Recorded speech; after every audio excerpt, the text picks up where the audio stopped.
कधीच नाही चुकणार तुमचे फेवरेट टीव्ही शो झी5 सोबत, तेही एकदम फ्री. आप्या, मला वाटतं अमोलला सगळं खरं खरं सांगायची वेळ आली. अगं त्या लेकराच्या भावनेची किती दिवस खेळणार आहे आपण? बापू, मी हे सगळं मुद्दाम करते का? कळतंय मला आप्या, पण त्या अमोलकडे बघितलं ना की जीव तिळतिळ तुटतो माझा. मी अमोलच्या वाढदिवसाचं निमंत्रण घेऊन गेले होते ना. अर्जुनला बोलवायचं होतं, ठरलं होतं की नाही. फेरणी घेऊन गेले होते. रुपाली ताईंनी साधं मला घरातही येऊ दिलं नाही बापू. नाही, आता साखरपुडा पण झालाय त्यांचा. नाही म्हणजे आपण सांगूयात सगळं खरं, पण त्याने अर्जुन दादांना त्रास होणार असेल तर? मोना, अगं कसा त्रास होईल? दाजींना पण पोराची ओढ असणारच आहे की. ती ओढ असती तर निदान एकदा तरी भेटले असते ना. मीच सांगितलं होतं भेटू नकोस म्हणून. अगं तिथे 7 वर्ष झालं तू त्याला काहीतरी खोटं सांगून बाबांपासून लांब ठेवले, पण आता त्याला बाबा सोडून दुसरं काही दिसेनाच ग. सारखं बाबांबद्दल विचारत असतो, बाबांना शोधायचं आहे म्हणत असतो. दिप्या, मी कसं सांगू? हे बघा, खरं तर अमोल अर्जुनला ओळखतो, फक्त बाबा म्हणून नाही. काय?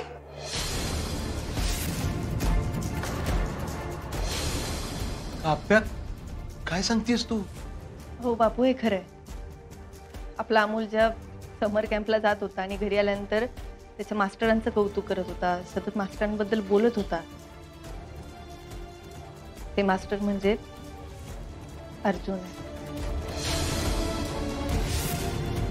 अगं म्हणजे अर्जुनला माहितीये आणि अर्जुनला नाही माहिती अमोलबद्दल, नाही तर तो असं वागलाच नसता ना बापू. असं म्हणजे त्यांनी साखरपुडा केला नसता असं का? हो, नसताच केला साखरपुडा. तुम्हाला खरंच काय कळत नाही? आणि तुम्ही असं कसा विचार करता बरं? त्यांना सगळं माहित असून त्यांनी हा निर्णय नाही घेतला, हे कशावरून? नाही मोना, अर्जुन असा कधीच नाही करायचा.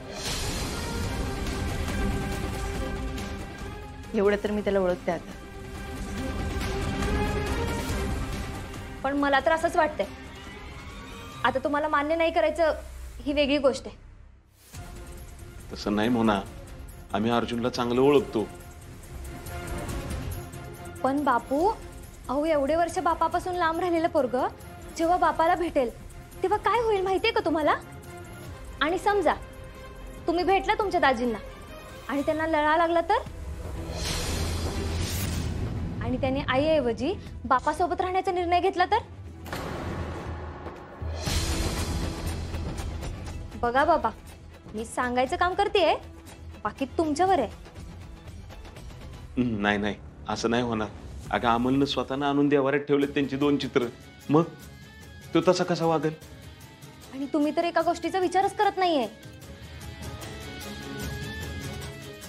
कोणते?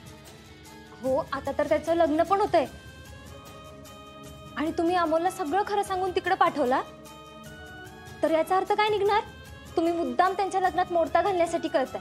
अगं मग ही तर भेटच आहे की. हे लग्न होऊन काय फायदाच नाही. दिदे, तू जाऊन सांगणार आहेस का मी जाऊन सांगू सगळं अमोलला? नाही दिप्या, मोनाचं बरोबर आहे. अगं दिदे, पण आपण काही चुकीचं करतच नाही ना. हो, असं तुम्हाला वाटतंय. त्यांना त्यांच्या घरच्यांना काय वाटतंय तुम्हाला माहितीये का? बस बस बस. हे बघा, जे काय अमोलला सांगायचंय ना ते आप्पीच सांगत. आप्या, तुला मात्र लवकरात लवकर अमोलला सगळं खरं खरं सांगावं लागणार आहे, लक्षात ठेव.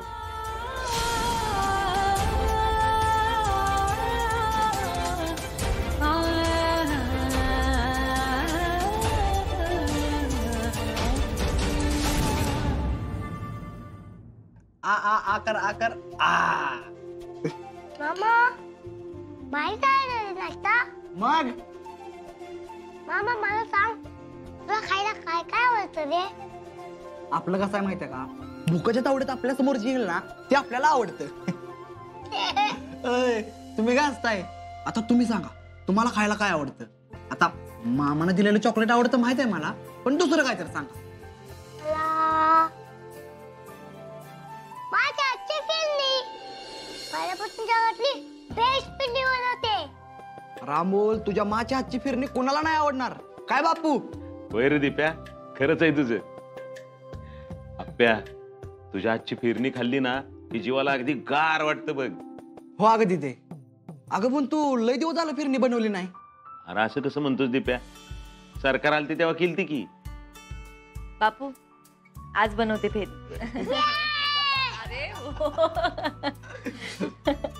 मा तुला माहितीये बापूंनी मला काल आज गावाबद्दल सांगितलंय. हो मा मला सुद्धा आज गावाला जायचंय.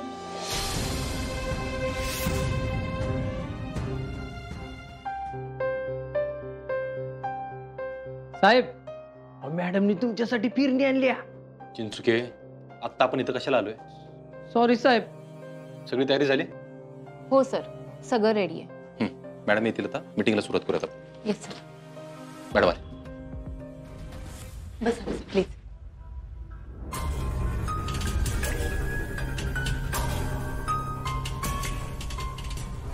मॅडम मीटिंगला सुरुवात करूयात. हो थँक्यू मॅडम. मॅडम, आम्हाला जी प्राथमिक माहिती मिळाली आहे त्याप्रमाणे मॉन्टी सातव नावाचा व्यक्ती आहे जो पुण्यामध्ये ड्रग्ज रॅकेट चालवतोय.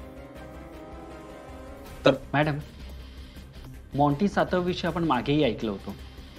बिल्डर्सचा जमिनीचा व्यवहार करण्यासाठी तो खूप प्रसिद्ध आहे. बर. एक्झॅक्टली काय तोंडे, म्हणजे हिस्ट्री शीटर आहे हा. याच्यावर छोटे मोठे गुन्हे दाखल आहेत, म्हणजे 2-4 हाफ मर्डरच्या केसेस आहेत. भाडोत्री गुंड म्हणून काम करायचं, पण आता फुल टाइम हा व्यवसाय करतो. म्हणजे खूप डेंजर माणूस आहे. एकदम मुरलेला. म्हणजे मुख्य पुरावे आम्ही गोळा करूच, पण जी प्राथमिक माहिती मिळाली आहे त्याप्रमाणे मॉन्टीचे पुण्यामध्ये कल्याणी नगर, वाकड, हिंजेवाडी आणि कोरेगाव येथे असे 2, 4, 3, 1 याप्रमाणे अड्डे आहेत. आणि इथून तो पूर्ण पुण्यामध्ये ड्रग डिस्ट्रीब्युशन करतो.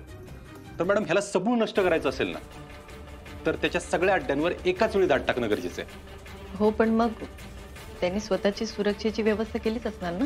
नक्कीच मॅडम. म्हणजे त्याच्या प्रत्येक अड्ड्यावर त्यांनी गार्ड्स नेमलेले आहेत. आणि आमचा असा अंदाज आहे की त्यांच्याकडे बेसिक वेपन्स असतील, म्हणजे जसं गावठी कट्टे असं. हे ऑपरेशन खूप काळजीपूर्वक करावं लागणार आहे. नक्कीच मॅडम.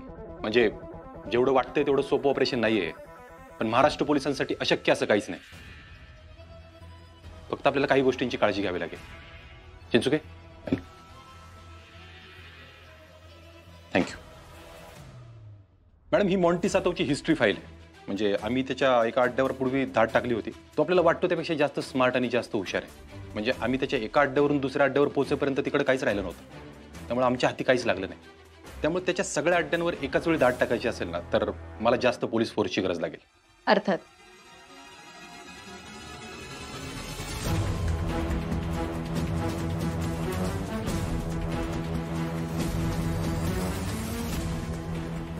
आणि अजून एक, हे मिशन आपण जरा सिक्रेटच ठेवलं पाहिजे असं मला वाटतं. म्हणजे जेवढे टीम मेंबर्स आहेत त्यांच्याशिवाय कोणालाच याची कानोकानही खबर लागतं कामा नये. Yes madam. आणि तुम्ही म्हणालात तसं, तुम्हाला आमच्याकडनं कुठलीही मदत लागली तर ती तुम्हाला मिळणार, हा माझा शब्द. इन्स्पेक्टर अर्जुन कदम, ही केस तुमची आहे आणि तुम्ही ती यशस्वीरित्या पार पाडाल याची पूर्णपणे कल्पना आहे. माझा ठाम विश्वास आहे तुमच्यावर, आणि फक्त तुमच्यावरच नाही, सगळ्याच पोलीस अधिकाऱ्यांवर. झी5 ॲप डाउनलोड करा आणि पहा सर्व एपिसोड्स एकदम फ्री.